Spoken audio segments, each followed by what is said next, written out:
C'est une nouvelle qui va en surprendre plus d'un, à 62 ans, qu'il vient d'ailleurs d'avoir il y a quelques jours. Yannick Noah semble toujours être au top de sa forme.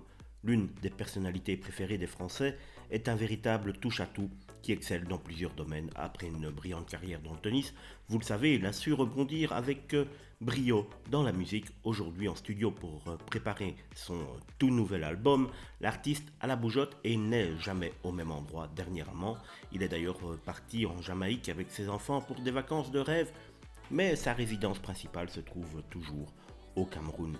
Ces derniers temps, Yannick était à Paris où on a pu le voir du côté de Roland Garros où il est allé profiter des matchs avec sa fille et son fils. Si tout semble aller pour le mieux lorsqu'il apparaît publiquement, il a vécu des journées pour le moins difficiles, comme il vient de le révéler sur son compte Instagram.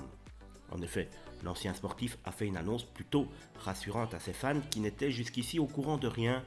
Ça va mieux, merci Doc, Bernard M. Back to work. J'espère qu'il n'y aura pas de rechute, lâche-t-il. Pour accompagner son annonce, il a posté un selfie de lui depuis l'arrière d'une voiture. Sur la photo, on peut le voir faire une petite moue qui pourrait indiquer qu'il l'a échappé belle. On peut tout à fait le comprendre puisqu'il indique ensuite la maladie qui l'a affecté, le palu. En effet, le paludisme est une maladie particulièrement grave provoquée par des parasites et que l'on trouve principalement en Afrique.